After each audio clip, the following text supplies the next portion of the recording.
Good morning. Hope you all are doing well, your days are going productive and you are doing excellent in your studies. Recently TIFR का result out हुआ है and congratulations to all of them जिनका नाम final merit list में आया है। इनमें से बहुत लोग हैं कि जिनका आईआईटी में भी मतलब आईआईटी में भी जो सिलेक्ट हो रहे हैं टीआईएफआर में भी, तो कहाँ पर ज्वाइन करना चाहिए वो स्टूडेंट्स अभी इस डिलेमा में हैं। तो चलो देखते हैं। आ, एक मैं डिस्क्लेमर देना चाहूँगा कि डिसीशन जो है ये आपका खुद का होना चाहिए। मैं बस पैरामीटर बता सकता हूँ कि ये चीज़ आपको कंसिडर करना है डिसाइड करने में। ठीक है। एंड लास्ट में मैं ये भी बताऊंगा कि मैंने टीआईएफआर क्यों ज्वाइन नहीं किया एंड मैंने आईआईटी क्यों ज्वाइन किया था। Okay, so let's get started. हाँ, कुछ लोग हैं जो जिनका स्कोर देख के उनको लग रहा होगा कि आईआईटी में भी हो जाएगा एंड टीआईएफआर में हो गया है। तो उनमें से कुछ लोग हैं जो ऑलरेडी डिसाइड कर चुके हैं, डिसाइडेड वाई फॉर यस। तो वो तो सॉर्टेड है, उनका कोई प्रॉब्लम नहीं है। दिक्कत में सिर्फ ये लोग हैं जो अभी डिसाइड नहीं कर पाए कि कहाँ पर ज्वाइन करना चाहिए। तो एक एक पॉइंट को हम डिस्कस करेंगे। पहले देखो, आईआईटी में आ, जब आप जाओगे मास्टर्स करने तो वहाँ पर आपका कोई अर्निंग नहीं होगा। पहला पॉइंट में डिफरेंशिएट करने में मैं अर्निंग को रख रहा हूँ। टीआईएफआर में जब भी आप ज्वाइन करोगे, from the very beginning you will start earning a decent amount. But IIT में क्या होगा, अर्निंग तो छोड़ो, आईआईटी में course fees, course structure fees, different charges, hostel mess charges, ये सब बहुत ज़्यादा है। तो IIT is, I will say it is too expensive. IIT is too expensive. जब मैं आईआईटी दिल्ली में था उस टाइम पे फीस हाइक को लेकर एक प्रोटेस्ट भी हुआ था। ठीक है। तो आप समझ सकते हो कि बर्डन कितना है। तो ये टू एक्सपेंसिव एंड टीआईएफआर में यू विल स्टार्ट अर्निंग। तो पहले जब हमारा एक ओरिएंटेशन सेशन हुआ था टीआईएफआर में सिलेक्शन के बाद, तो वहाँ पर बताया गया था कि इनिशियली 23,000 रुपीज़ मिलेगा आपको, बट अभी वो एनहांस हुआ है तो ज़्यादा ही मिलेगा इनिशियली। फर्स्ट ईयर में ये मिलेगा, सेकेंड ईयर में ये बढ़ेगा, फिर after 3 years you will be promoted to senior research fellow. तो उस टाइम पे तो बहुत ज़्यादा होगा, 50,000 के आसपास पहुँच जाएगा आपका सैलरी। ओके। आईआईटी में जो जनरली आईआईटी लोग प्रेफर करते हैं, उनके मन में एक प्री रिक्विजिट धारणा रहता है कि जॉब अपॉर्चुनिटी बहुत ज़्यादा है आईआईटी में, टीआईएफआर में नहीं है। क्योंकि टीआईएफआर में आप जा रहे हो मेनली पीएचडी करने। ठीक है। बट पीएचडी, बिफोर पीएचडी आप टीआईएफआर छोड़ सकते हो, बट पीएचडी करने के बाद भी लोग कहते हैं कि आप अनएम्प्लॉयड रहोगे। ठीक है। तो क्योंकि टीआईएफआर कोई जॉब ऑफर नहीं करता, उस ओरिएंटेशन सेशन में जो हुआ था टीआईएफआर का जो प्रोफेसर हैं उनके साथ, तो वहाँ पर मैंने ये पूछा था कि टीआईएफआर के बाद मतलब यहाँ पर यहाँ से जब मैं कोर्स कंप्लीट करके बाहर आऊँगा तो मेरे लिए क्या क्या जॉब अपॉर्चुनिटीज़ है। तो उन्होंने बताया था कि this is a degree, PhD is a degree which we will provide you, this is not an assurance of job. तो टीआईएफआर से बाहर निकालने मतलब हम बाहर आने के बाद आप आपके पास कोई जॉब नहीं होगा, क्योंकि टीआईएफआर कोई जॉब ऑफर नहीं करता। आईआईटी से भी आप जब बाहर निकलोगे तब भी आपके पास कोई जॉब ऑफर नहीं होगा। एक्सेप्शन क्या है, कुछ कुछ कंपनीज आईआईटीज में कभी कभी आ जाता है फॉर एमएससी। मैं एमएससी की बात कर रहा हूँ। एंड जनरली वो जो कंपनीज है वो जनरली कोचिंग इंस्टीट्यूट्स होते हैं, प्लस कुछ आर एन डीज होते हैं। एंड विथ टाइम ये जो कंपनीज आईआईटीज में आके रिक्रूट कर रहा है उसका अमाउंट मतलब नंबर ऑफ कंपनीज वो कम हो रहा है। क्योंकि हम जानते हैं प्राइवेट सेक्टर में, बहुत सारे प्राइवेट सेक्टर में एम्प्लॉयज़ का एक्सप्लॉयटेशन होता है बहुत ज़्यादा। हेवी वर्किंग आवर्स होता है, मेंटल हेल्थ का ध्यान नहीं रखा जाता, आ, तो ओवर टाइम काम करवाया जाता है। तो बहुत कुछ दिक्कत है प्राइवेट सेक्टर में जिसमें सुधार करने की ज़रूरत है। तो इसीलिए आईआईटी क्या करता है कि वो एक आईआईटी का स्टूडेंट कोई कंपनी में जा रहा है तो वहाँ पर जाकर वहाँ का एनवायरनमेंट क्या है, उस कंपनी का रेपुटेशन क्या है, पब्लिक फीडबैक क्या है, ये सब अगर अच्छा नहीं है, तो अगर प्लेसमेंट वो आईटी से भी ले ले तो जाके अगर कोई मतलब ऐसी जगह ज्वाइन करे जहाँ पर ये सारे दिक्कत है, तो ये तो एक नेगेटिविटी इम्पोज हो रहा है इनडायरेक्टली आईआईटी के ऊपर ही। ठीक है। तो इसीलिए बहुत ज़्यादा कॉम्पिटेंट कंपनीज जिसका रेपुटेशन बहुत अच्छा है, इनको छोड़कर आईआईटी अलाउ ही नहीं करता बाकी कंपनीज को रिक्रूटमेंट प्रोसेस में, मतलब जो कैंपस प्लेसमेंट है वहाँ पर आने में इनकरेज नहीं करता। तो इसलिए ये जो कंपनीज है ये धीरे धीरे कम हो रहा है। एंड ये जो कोचिंग सेंटर्स वगैरह है यहाँ पर आप अलग से भी ज्वाइन कर सकते हो, ऐसा ज़रूरी नहीं कि आईआईटी का मतलब आईआईटी का टैग है इसीलिए आपको सिर्फ अलाउ किया जाएगा, मतलब ऐसा नहीं है, आप बाहर से भी अप्रोच कर सकते हो। बहुत टीचर्स है, बहुत बेहतरीन टीचर्स है जो डिफरेंट कोचिंग इंस्टीट्यूशन में पढ़ा रहे हैं, but they are not IITian.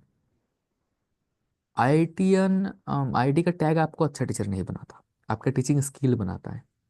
एक थोड़ा सा एज बेनिफिट मिल जाता है, आपका नाम या आपका जो डेजिग्नेशन है, मतलब ये जो आईआईटी का टैग है, इससे थोड़ा सा बहुत माइन्यूट सा फर्क पड़ता है। बट ना आईआईटी का टैग आपके पास है तो आपने सपोज कोचिंग ज्वाइन कर लिया, आपको पढ़ाना नहीं आता अच्छे से, तो आप वहां पर जाके भी सर्वाइव नहीं कर पाओगे। ठीक है। तो बेसिकली ये जो यहाँ पर स्किल रिक्वायरमेंट है, प्राइवेट सेक्टर स्किल के ऊपर ही डिपेंडेंट है। तो आपके पास अगर स्किल है तो irrespective of IIT, irrespective of TIFR, you can join this coaching institute. Okay. And अगर ऐसा होता कि कोचिंग इंस्टीट्यूट या डिफरेंट प्राइवेट कंपनीज बहुत ज़्यादा आते हैं आईआईटीज में रिक्रूट करने, तब तो आईआईटीज का एक एक्स्ट्रा फेवर मिल जाता, बट रिसेंट ईयर्स में ऐसा नहीं है। विथ टाइम ये कम हो रहा है, नंबर ऑफ कंपनीज आईआईटीज में जो आ रहे हैं वो बहुत कम मतलब हो रहा है। ज़्यादातर जो रिक्रूटमेंट्स है वो डिफरेंट कोचिंग इंस्टीट्यूट्स ही कर रहे हैं।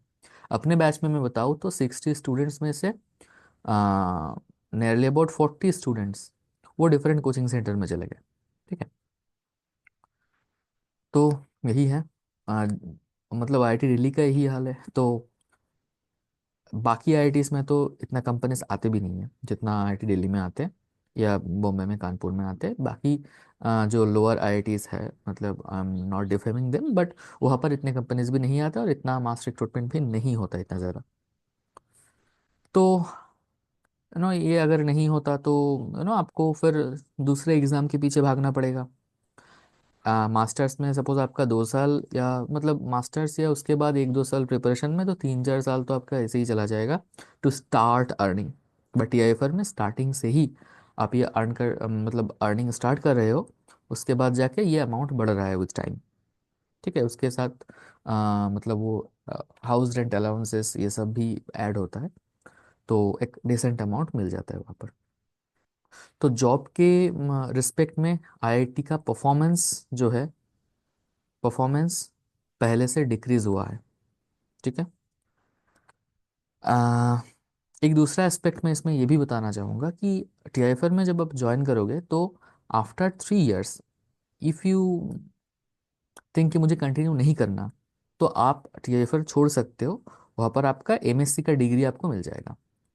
जैसे नॉर्मल एमएससी 2 साल का होता है, जो प्रीवियस जो पैटर्न है 2 साल का होता है, तो 2 साल के बाद ही आपको एमएससी का डिग्री मिलता है। बट यहाँ पर अगर मतलब टीआईएफआर में अगर आप ज्वाइन करते हो तो मिनिमम आपको 3 इयर्स सर्व करना है, उसके बाद ही अगर आप वो छोड़ते हो तो आपको एमएससी का डिग्री मिलेगा। अगर 2 साल के बाद अगर आप छोड़ दोगे तो एमएससी का डिग्री आपको नहीं मिलेगा। ठीक है। एंड बीच में आप छोड़ सकते हो अगर आप चाहते हो कि मुझे एमएससी का डिग्री नहीं चाहिए, मुझे पीएचडी का डिग्री नहीं चाहिए, तो आप मतलब कभी भी छोड़ सकते हो। It's up to you, it's your right, है ना। तो ये फ्लेक्सिबिलिटी आईआईटीज में देते हैं कि आप यहाँ पर मतलब बाउंड हो 2 साल के लिए लगभग, बट यहाँ पर आपको मिनिमम 3 साल के लिए आप बाउंड हो एमएससी डिग्री लेने के लिए। उसके बाद आप डिफरेंट फील्ड एक्सप्लोर कर सकते हो। ये एक एक्स्ट्रा एस्पेक्ट यहाँ पर है। तो थर्ड पॉइंट मैंने इसीलिए लिखा था कि ड्रॉप आउट, मतलब आईआईटीज में आप जाके अगर आप ड्रॉप आउट हो जाते हो इसमें कोई बेनिफिट नहीं है। ठीक है। अनलेस एंड अनटिल आपके पास कुछ बहुत ही ब्रेक थ्रू आइडियाज़ है जिसके ऊपर आप काम कर मतलब आप काम कर सकते हो, तो ये रिस्क अगर आप लेना चाहते हो तो ड्रॉप आउट हो सकते हो। हमारे बैच में भी कुछ स्टूडेंट्स ड्रॉप आउट हो गए थे, बट पता नहीं वो अभी क्या कर रहे हैं, we are not in connection. So yes. TI first से ड्रॉप आउट होने के बाद ये स्कीम तो मैंने बता दिया, 3 3 साल आपको सर्व करना है, उसके बाद अब एमएससी की डिग्री मिलेगा, एंड टोटल 6 इयर्स में आपका पीएचडी का डिग्री खत्म हो जाएगा। बट यहाँ पर आप देखो, जब आईआईटी पे आप जा रहे हो तो कोर्स 2 साल का, प्लस आप 2 साल अगर किसी एग्जाम में प्रिपरेशन करो या कुछ करो तो लगभग 4 साल तो लग ही रहा है अर्निंग स्टार्ट करने में। बट 6 ईयर में कंप्लीट होगा वो, आप कंटिन्यूस एक अर्निंग में रहोगे। उसके बाद आपको सोचना पड़ेगा कि आपको क्या करना चाहिए। तो पीएचडी के बाद बहुत सारे कॉलेजेस में असिस्टेंट प्रोफेसर का रिक्रूटमेंट जो है ये सब ओपन हो जाता है। उसके बाद पी मतलब अल्टीमेटली ये आपको ये जॉब की तरह ही देख सकते हो आप इसे, है ना। इसके बाद अगर आप पोस्ट डॉक करते हो, इसको भी आप एक जॉब की तरह ही देख सकते हो। जैसे प्राइवेट सेक्टर में लोग डिफरेंट कंपनी से डिफरेंट कंपनीज में स्विच करते हैं, इसको आप जॉब स्विच की तरह ही देख सकते हो। पोस्ट डॉक में जाओगे तो आपका सैलरी मतलब डबल हो जाएगा लगभग, ठीक है। जो पीएचडी में है उससे डबल हो जाएगा, तो आप ये जॉब स्विच भी देख सकते हो, है ना, जहाँ पर आपका सैलरी डबल हो रहा है। That's not a bad thing at all. हाँ, तो ही है अपॉर्चुनिटीज। अपॉर्चुनिटीज में आईआईटी एंड टीआईएफआर में पॉजिटिव नेगेटिव दोनों हैं। आईआईटीज में मैं टीआईएफआर में पहले बताता हूँ। टीआईएफआर में अपॉर्चुनिटी, पॉजिटिव अपॉर्चुनिटी क्या है? आप इंडिया के बेस्ट साइंटिस्ट रिसर्चर के साथ काम कर पाओगे। आपका खुद का रिसर्च पेपर होगा। इसको आप थोड़ा सा डीपली समझो। आपका खुद का रिसर्च पेपर मतलब दुनिया के हिस्ट्री में, साइंस में आपका एक कंट्रीब्यूशन रजिस्टर हो जाएगा। आपको यू नो जब आप नहीं रहोगे इस दुनिया में, तो 8 10 साल बाद कोई आपको ज्यादा याद भी नहीं करेगा। लगभग 50 100 साल बाद आपको कोई याद भी नहीं करेगा। बट आपका एक काम रजिस्टर हो जाएगा दुनिया के इतिहास में कि आपने साइंस में इस फील्ड में इस टॉपिक में कंट्रीब्यूट किया है। तो ये किक अगर आपको चाहिए, ये व्यू अगर आपको मोटिवेट करता है इंटरनली कि मुझे ऐसा कुछ करना है जिसका फ्यूचर में जनरेशन बाय जनरेशन उसका यूज हो, तो it's providing a very very good opportunity. TIFR में एक कंसेप्ट है लैब रोटेशन का। यहाँ पर पहले आपको हर एक लैब में काम सिखाया जाता है। टीआईएफआर में जो कंसेप्ट है वो इंटरडिसिप्लिनरी कंसेप्ट है। यहाँ पर ऐसा नहीं है कि आपको आप केमिस्ट्री से जा रहे हो तो कोर केमिस्ट्री में ही आपको काम करना पड़ेगा, ऐसा नहीं है। डिफरेंट लैब रोटेशन में आपको डिफरेंट लैब में काम करवाया जाएगा, एक्सप्लोर कराया जाएगा। उसके बाद जो आपको बेटर मतलब सुइटेबल लगे आपको, तो 1 साल के बाद, पहला जो 1 साल होता है, उस 1 साल में डिफरेंट लैबोरेटरी के थ्रू आपको ये पता लग जाएगा कि कौन से लैब में कौन सा काम मुझे ज़्यादा अट्रैक्ट करता है। उसके बाद आप बहुत अच्छे तरीके से आप वहाँ पर काम कर पाओगे। मैं जिन लोगों को जानता हूँ जो टीएफआर में है, they are very much happy, they are incline towards research. तो ये है इसका पॉजिटिव साइड, ठीक है। तो कंट्रीब्यूशन मैं यहाँ लिख सकता हूँ, contribution for science, okay. Negative क्या है? नेगेटिव तो एक तो आप 6 साल के लिए आप एक एक एक 6 साल का एक ब्लॉक आपका लाइफ में ये इंस्टीट्यूशन ले रहा है। बीच में आप छोड़ भी सकते हो, बट वो तो एक्सेप्शनल केस है, आप छोड़ते हो तो। बस 6 साल जो है यहाँ पर, हो सकता है आपका मन बदल जाए, आप पीएचडी छोड़ दो, तो यहाँ पर आपका टाइम वेस्ट हो जाएगा। क्योंकि कुछ लोग होते हैं जो रिसर्च ओरिएंटेड नहीं है, उनका माइंड रिसर्च ओरिएंटेड नहीं है, तो वो सरवाइव नहीं कर पाते, तो वो छोड़ देते। उसमें टाइम वेस्ट तो होगा ही, एक उस एक्सपीरियंस का आप क्या ही करोगे। सपोज 1 साल 1.5 साल 2 साल बाद आपको लगेगा कि मैं और कंटिन्यू नहीं करूंगा, मुझे अब छोड़ना है, तो वो पूरा टाइम आपका वेस्ट ही हो गया, है ना। तो रिसर्च आप नहीं करना चाहते हो, इसीलिए छोड़ रहे हो, और उसमें रिसर्च का एक्सपीरियंस आपको क्या काम आएगा। तो 6 साल के लिए आप ब्लॉक हो रहे हो। एक्स्ट्रा जो स्कोप्स है वो आप एक्सप्लोर नहीं कर पा रहे हो। एक्स्ट्रा स्कोप है मतलब आप ट्राई नहीं कर पा रहे हो, तो एक टाइम के बाद ना आपको जाकर रिग्रेट हो सकता है कि सपोज आप 30 ईयर्स के जब हो जाओगे फॉर एग्जाम्पल, तब आपको रिग्रेट हो सकता है कि 6 साल मैंने ज़िंदगी को इसमें दे दिया, ग्रेजुएशन में 3 4 साल मैंने दे दिया, तो मैंने और कुछ एक्सप्लोर नहीं किया। मेरा जो गोल्डन 20s का जो गोल्डन पीरियड है, उसमें मैंने और कुछ एक्सप्लोर नहीं किया। ये थॉट आपके पास आ सकता है, ठीक है। बट ऐसा भी श्योरिटी नहीं है कि अगर आप एक्सप्लोर करते तो उसमें कुछ बेहतरीन कर सकते थे, इसकी कोई श्योरिटी तो है नहीं। बट आपने एक्सप्लोर नहीं किया, आपने देखा भी नहीं, आपने ट्राई भी नहीं किया, तो ऐसे एक रिग्रेट आ सकता है आपको।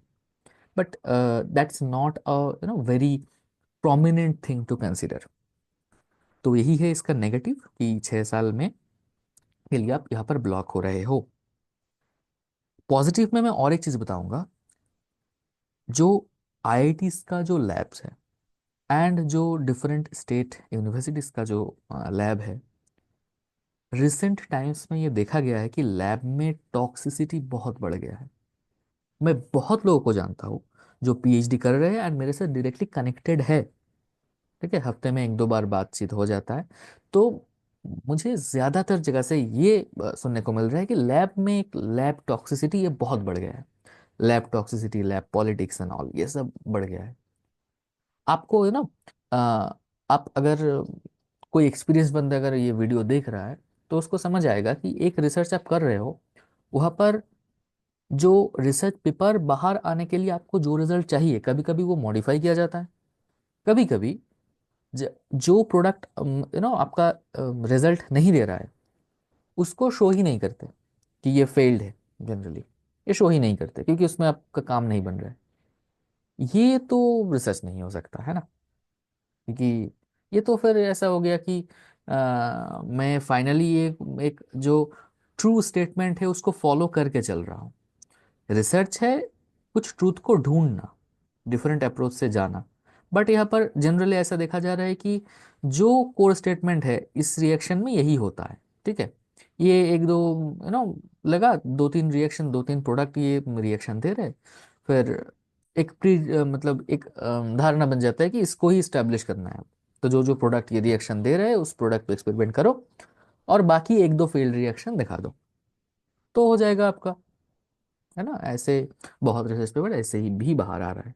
तो ये तो I know it's against research ethics or not, ऐसा कोई डिफाइंड रिसर्च एथिक्स तो है नहीं। But we as educated people we have our ethics.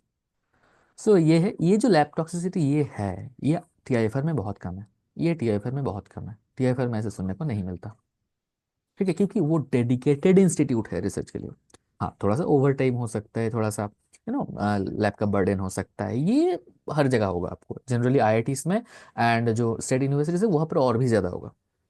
पर टीआईएफआर में फ्लेक्सिबिलिटी है, लोग अपने हिसाब से काम कर सकते हैं, लैब टॉक्सिसिटी उतना नहीं है। ये बहुत अच्छा पॉजिटिव दिख है अगर आप पीएचडी के लिए बाद में आप सोचते हो तो। चलो अब आईआईटीज में आते हैं। आईआईटीज में नेगेटिव एक तो मैंने बताया, जो लैब कल्चर है वो विथ टाइम ये थोड़ा सा टॉक्सिक बन रहा है। जो रिपोर्ट्स मतलब रिपोर्ट्स नहीं, मतलब जो मुझे सुनने को मिल रहा है डिफरेंट सोर्सेज से, तो ये एक तो है, ये नेगेटिव एक चीज़ है। सेकंड, आईआईटी से बाहर मतलब एक तो बहुत खर्चा है यहाँ पर। इतना खर्चा करने के बाद जब आप बाहर आओगे तब आपको कोई प्राइवेट इंस्टीट्यूशन में जाना पड़ेगा, आपको कोई research and development institute, R and institute का एक नेगेटिव साइड है, यहाँ पर प्रमोशन बहुत स्लो है। ठीक है, एंड डिफरेंट कोचिंग इंस्टीट्यूट्स यही है ना। या तो आपको जो national level different competitive exams है वो क्लियर करना होगा। नेशनल लेवल डिफरेंट कम्पिटिटिव वो क्लियर करने के बाद कोई गवर्नमेंट सर्विस या पीएससी उसमें आप जा सकते हो। बट जॉब स्कोप कितना है, कितना जॉब स्कोप है उसके बाद? आईआईटीएस में जाने के बाद कोई प्लेसमेंट ले लिया, कोई डिफरेंट ऐसे इंस्टीट्यूट ज्वाइन कर लिया, मैं उसकी बात नहीं कर रहा हूँ। कोई अगर चाहता है मैं कि स्टेबल गवर्नमेंट जॉब में जाऊँ तो उसका अपॉर्चुनिटीज़ क्या क्या है। देखो, केमिस्ट्री फील्ड में एक तो पहले ओएनजीसी था, अब ओएनजीसी का हालत बहुत ख़राब है, मतलब रिक्रूटमेंट के प्रोसेस में। तो बहुत बहुत अच्छा अगर आप परफॉर्म करोगे तब होगा आपको। इंडियन ऑयल में एक्सपीरियंस मांग रहे हैं अभी 2 साल का। दो एग्ज़ाम था जहाँ पर एक्सपीरियंस नहीं मांगते वो। ग्रुप ए जॉब की मैं बात कर रहा हूँ। एक तो यूपीएससी जियो साइंटिस्ट जो है, कंबाइंड जियो साइंटिस्ट, दूसरा है Bhabha atomic research centre. Bhabha atomic research centre में जब आप रिटर्न क्वालिफाई करोगे तो उसके बाद सिलेक्ट होगे कि नहीं होगे, तो वो ये टोटली डिपेंड करते हैं इंटरव्यू, जो आपका जो साइंटिस्ट आपका इंटरव्यू ले रहे हैं उनके ऊपर। ठीक है, फाइनल जो आपका रिटर्न स्कोर है उसका कोई रोल नहीं है यहाँ पे। ठीक है, तो फाइनली कुछ पर्सन्स वो डिसाइडिंग फैक्टर बन जाते हैं, है ना। आप अपने मेरिट दे के आप क्या करोगे, आप एग्जाम में अच्छे स्कोर करोगे, बट उसका कोई कंट्रीब्यूशन फाइनल सिलेक्शन में तो नहीं है ना। तो ऐसे बहुत स्टूडेंट्स होते हैं जिनका रिटर्न में बहुत अच्छे स्कोर हो जाता है, बट वो फाइनल इंटरव्यू में सेलेक्ट नहीं होते। एंड आप ये दावा नहीं कर सकते, जो सिलेक्ट नहीं हो रहा है बट मार्क्स अच्छा आया था, they do not deserve the job. GSI में ये थोड़ा सा ठीक ठाक है, बट अभी जीएसआई का नंबर ऑफ पोस्ट बहुत ही ड्रास्टिकली कम हो गया है एंड ये कम होता रहेगा। ठीक है।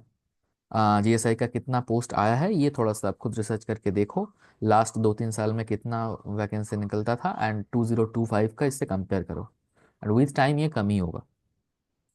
तो ऑल इंडिया जनरल 3-4-5 ऐसे वैकेंसीज में आ, एक साल, जिंदगी में एक साल प्रिपेयर करना है, एक साल एग्जाम में निकलना है।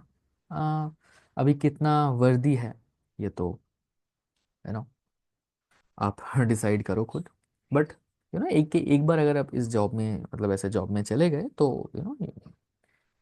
आप, हाँ, आप अगर मिडिल क्लास या लोअर मिडिल क्लास या पुअर फैमिली से बिलोंग करते हो तो एक बड़ा अपलिफ्टमेंट आप अपने फैमिली को दे सकते हो, बड़ा अपलिफ्टमेंट ना। एक जो है ना सोशल ट्रायंगल जो होता है यहाँ पर, जो मासेस है वो तो बीच में है, तो यहाँ से आप अपर क्लास में शिफ्ट कर सकते हो बहुत अच्छे से, अगर ऐसा कोई जॉब आपको मिल जाता है, पूरा लाइफ ही आपका चेंज हो जाएगा। ठीक है। बट ये स्कोप कम है, एंड जॉब स्कोप में और है डिफरेंट पीएसयूज, जो है डिफरेंट रिक्रूटमेंट्स, कभी कभी केमिस्ट का पोस्ट के लिए बाहर आता है। रिसेंटली एक हुआ था HURL, ठीक है, उसका स्टोरी मैं बताऊंगा एक दिन। ठीक है, बहुत कुछ बोलने को है। एक है NFL, ये तो दोबारा एक बार एग्ज़ाम ये अच्छे से नहीं कर पाते, फिर एग्ज़ाम कैंसिल हो जाता है, फिर दोबारा एग्ज़ाम कराते हैं, वहाँ पर भी एग्ज़ाम का जो टाइम है 1 घंटे तक स्टूडेंट्स को बैठाए रखा जाता है, तो बहुत कुछ है। एक है NFL, इसका भी जो है ये दोबारा एग्ज़ाम कंडक्ट कराना पड़ता है। एक एग्ज़ाम अगस्त में, लास्ट ईयर अगस्त में होकर रखा था, उसका भी कुछ नहीं आया अभी तक। वो शायद भूल गए वो कि एक रिक्रूटमेंट था। दिसंबर में एक एग्ज़ाम है उस हुआ था, वो फिर दोबारा एग्ज़ाम लेंगे। तो they are not competent enough, I feel कि एक ऑल इंडिया बेसिस पे एक एग्ज़ाम कंडक्ट करा सके अच्छे से। इनका काम से तो नहीं लग रहा है कि ऐसा कॉम्पिटेंसी ये शो कर पा रहे हैं। तो जॉब स्कोप बहुत ज़्यादा है, बाहर जाके नहीं है, बट ये फिर में आप स्टार्टिंग से ही एक डिसेंट अमाउंट अर्न कर सकते हो। एंड विथ योर रिसर्च, अगर आप कुछ कुछ एग्जाम्स के लिए प्रिपेयर करते हो, ये टाइम अगर आपको थोड़ा सा टाइम निकाल के, तो उसके साथ साथ कोई जॉब अगर आप क्रैक कर जाते हो तो वहाँ पर आप स्विच कर सकते हो उसके बाद। ठीक है। तो ऐसा मैं ऐसे एक स्टोरी बताता हूँ। कोई एक कोई एक ट्रेन में कोई एक ट्रेन जा रहा है, उसमें कोई इंसान है, एंड साइड से और एक ट्रेन, ये थोड़ा सा लग्जरियस मतलब थोड़ा सा बेटर ट्रेन है, वो साइड में से जा रहा है। तो ये अगर यहाँ से यहाँ पर जंप करे तो उसका थोड़ा सा अपलिफ्टमेंट होगा। ये ऐसा ही है, TIFR में आप स्टार्टिंग से अर्न कर रहे हो, एंड थोड़ा सा जॉब अपॉर्चुनिटी अगर आपको मिले तो यहाँ पर आप छोड़ छोड़ के बेटर जगह पर ये जा सकते हो। ये बेटर है, ये बेटर है। किससे? आप कोई जॉब नहीं कर रहे हो, एंड उसके बाद कोई जॉब आप नहीं कर रहे हो, एंड आप सिर्फ एक एग्जाम के लिए प्रिपेयर कर रहे हो, एंड आप ये मतलब आप स्टैटिक हो, एंड आप इस ट्रेन को पकड़ने की कोशिश कर रहे हो। तो ये इजी हो जाता है, कोई अगर एक चलता हुआ ट्रेन है, उससे यहाँ पर जंप करना इजी हो जाता है। तो पता नहीं मैं कितना समझा पा रहा हूँ आपको। ठीक है, तो एक एक बैक सपोर्ट मिल जाता है कि ये जॉब अगर मुझे ना भी मिले तो मैं कुछ तो कर रहा हूँ, मैं अर्न कर रहा हूँ, मैं कुछ काम में इन्वॉल्व हूँ। बट यहाँ पर मतलब आपको एक डर रहता है कि ये एग्ज़ाम अगर मुझसे क्लियर नहीं हुआ तो मेरा क्या होगा। एंड ये हर एक दिन आपको यू नो तोड़ कर रख देगा अंदर से। मेंटली आप बहुत ज़्यादा मेंटली आप डिस्ट्रैक्ट हो जाओगे, मेंटल ब्रेकडाउन हो जाएगा आपका विथ टाइम। तो ये कंसर्न है, ये बहुत सीरियस कंसर्न है। हाँ। तो अपॉर्चुनिटी का नेगेटिव पॉइंट IITs में तो मैंने बता दिया, नेगेटिव में वो लैब का वो कल्चर वो भी थोड़ा सा है। आईआईटीज में क्या है ना, आईआईटी से ज़्यादा मुझे जो लगा, आईआईटीज मतलब वो लगे हुए हैं जो उनका बीटेक स्टूडेंट है, बीटेक स्टूडेंट्स, एमटेक स्टूडेंट्स जो है, मतलब जो इंजीनियरिंग बैकग्राउंड के स्टूडेंट्स हैं, उनको मतलब वो बहुत प्यारे हैं आईआईटीज के, मतलब वो लाडला बच्चा है आईआईटीज का। ठीक है, तो केयर कंसर्न ज़्यादा उनको ही मैंने देखा है मिलते हुए। ठीक है, क्योंकि 100 कंपनी इनको रिक्रूट करने आ रहा है, यहाँ पर आ रहा है 3। ओके, अपॉर्चुनिटीज, ये इसका पॉजिटिव साइड क्या है आईआईटीज में? देखो, यहाँ पर आप 6 साल के लिए ब्लॉक हो रहे हो आईआईटीज में, है ना। ये पॉजिटिव साइड ये लास्ट में मैंने बताऊंगा, मैं बताया था ना कि मैंने क्यों टीआईएफआर ज्वाइन नहीं किया। तो टीआईएफआर से मुझे आईआईटी बेहतर क्यों लगा, इसीलिए मैंने, मतलब बेहतर लगा इसीलिए मैंने ज्वाइन नहीं किया। तो आईआईटी का पॉजिटिव साइड क्या है, यही इसका आंसर है। ठीक है, उसके पहले मैं कुछ चीज़ें मैं बताना चाहूँगा यहाँ पे। आईआईटी से अगर आप उसके बाद अगर आप पीएचडी करने जाते हो तो, इंडिया में करने जाते हो तो, दो बड़ा एग्ज़ाम नेट या गेट मतलब आपको क्लियर करना है। उसमें अगर अच्छा रैंक नहीं आया तो आप पीएचडी वैसे ही नहीं कर पाओगे, है ना। उससे अच्छा तो यही टीआई पर मिल गया तो यहाँ पर ज्वाइन कर लो पीएचडी। अगर आप हेट करते हो तो आपको ज्वाइन नहीं करना चाहिए टीआई पर। पीएचडी अगर आपको पसंद है तो करना चाहिए। बट पसंद में भी यहाँ पर दो क्लासिफिकेशन है। अगर आप इंडिया से करना चाहते हो, अगर आप चाहते हो कि आपके नाम के आगे पीएचडी फ्रॉम टीआईएफआर हैदराबाद या टीआईएफआर बॉम्बे ये जुड़े, तो आप टीआईएफआर में कर सकते हो। या आप मतलब अगर आप चाहते हो तो पीएचडी करना, मतलब आप चाहते हो पीएचडी करना, यू लव इट, बट आप चाहते हो कि आप बाहर से करो, मतलब बाहर बाहर से पीएचडी करना है आपको, तब भी आप आईआईटी को ज्वाइन करना चाहते हो, ये बहुत अच्छा ऑप्शन है। एक नॉर्मल स्टेट यूनिवर्सिटी का स्टूडेंट या नॉर्मल कॉलेज का स्टूडेंट, उनको बाहर किसी किसी यूनिवर्सिटी में पीएचडी अप्रूव होने में, मतलब पीएचडी के लिए वो अप्लाई करे, वो अप्रूव हो, इसमें जितना दिक्कत है आईआईटीज का स्टूडेंट्स के लिए, वो एक केक वर्क है।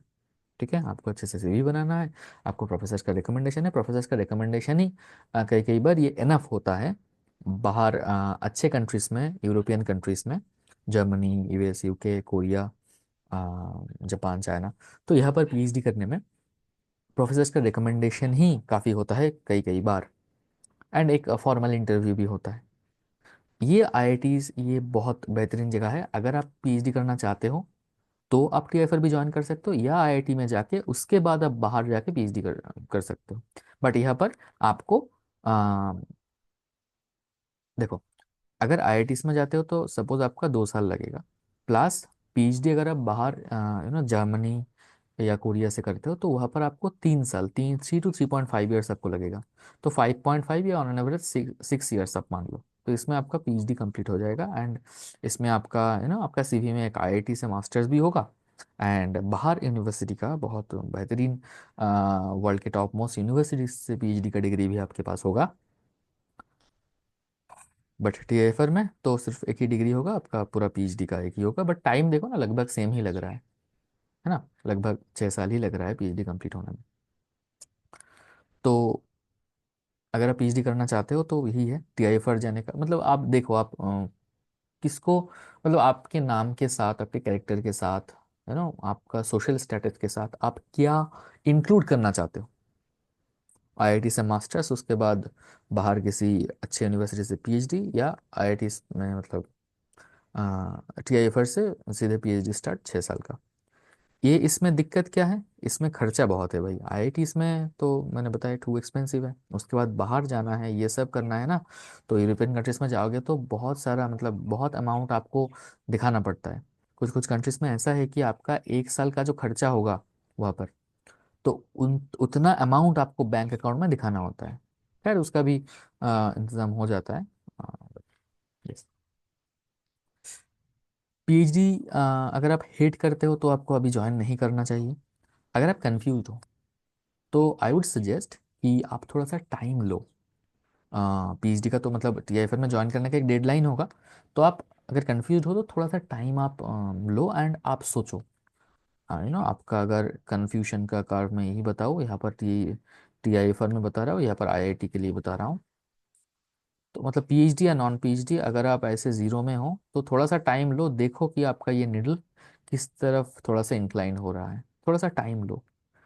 मतलब उसके बाद भी अगर आप डिसाइड ना कर पाओ, तो ये जो आईआईटीज का जो पॉजिटिव साइड है, यही मैं बताऊंगा कि दो टाइप का, दो फिलोसॉफी का इंसान होता है जनरली।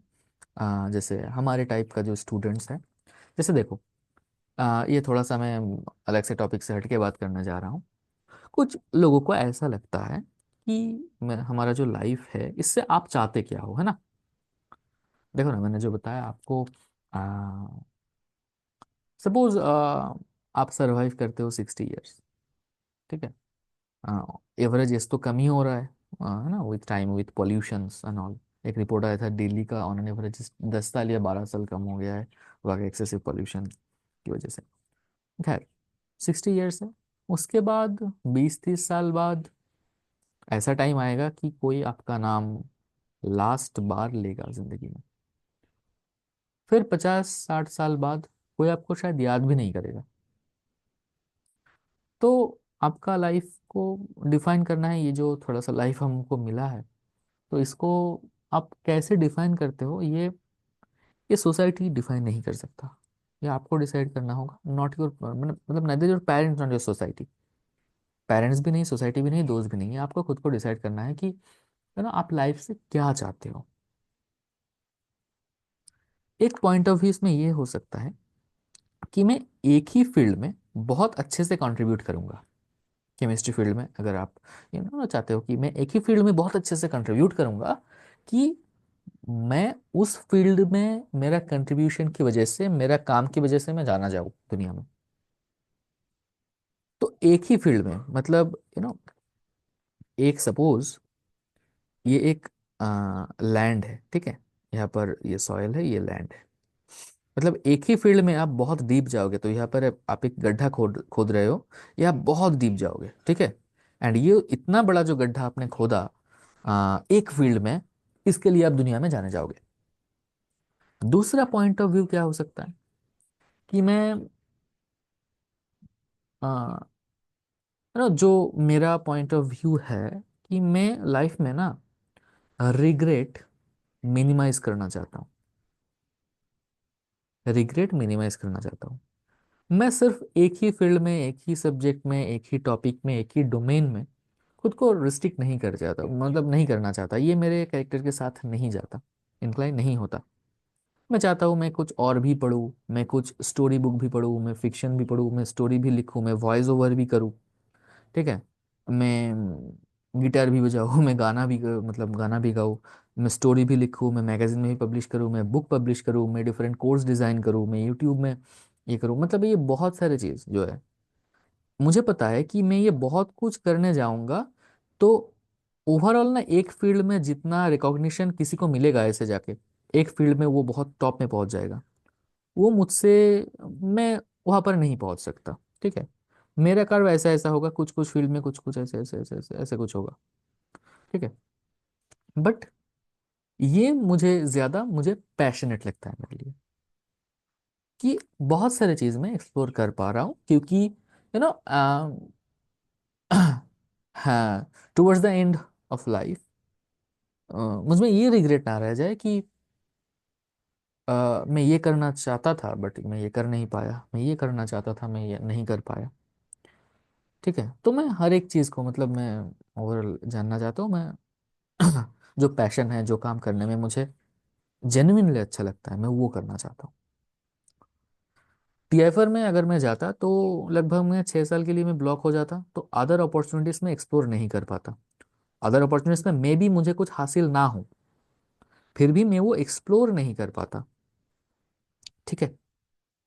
तो इसीलिए मेजरली कोर थॉट प्रोसेस यही था बिहाइंड कि मैंने क्यों ज्वाइन नहीं किया, ठीक है। ओवरऑल स्टेटमेंट के बेस पे कुछ भी बोला जा सकता है, बट बिहाइंड द सीन जो थॉट प्रोसेस है वो यही है, कि मुझे ये ना लगे कि यहाँ पर मैं आ गया हूँ तो मैं कुछ और एक्सप्लोर ही नहीं कर पाया।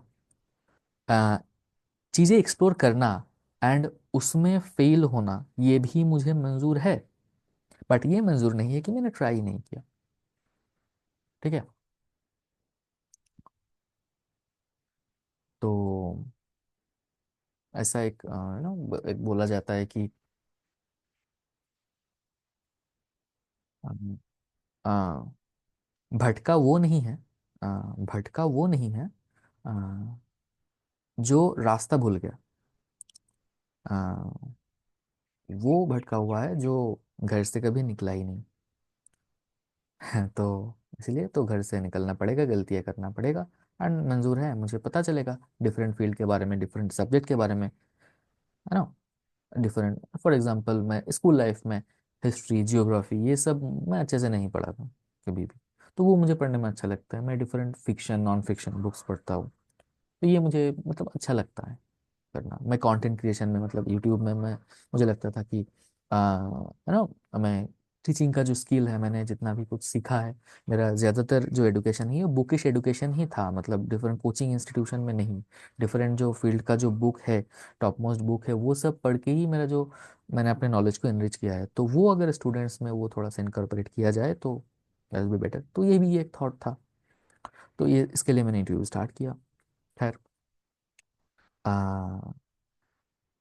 आईआईटीज में जाके उन लोगों का बहुत प्रॉब्लम होगा जो सिर्फ आईआईटी जैम जैसे एग्ज़ाम के लिए कोचिंग इंस्टीट्यूशन में पढ़े हैं, एंड उनको सिर्फ यही बताया गया कि ये पढ़ लो हो जाएगा, ये पढ़ लो हो जाएगा, ये पढ़ लो हो जाएगा।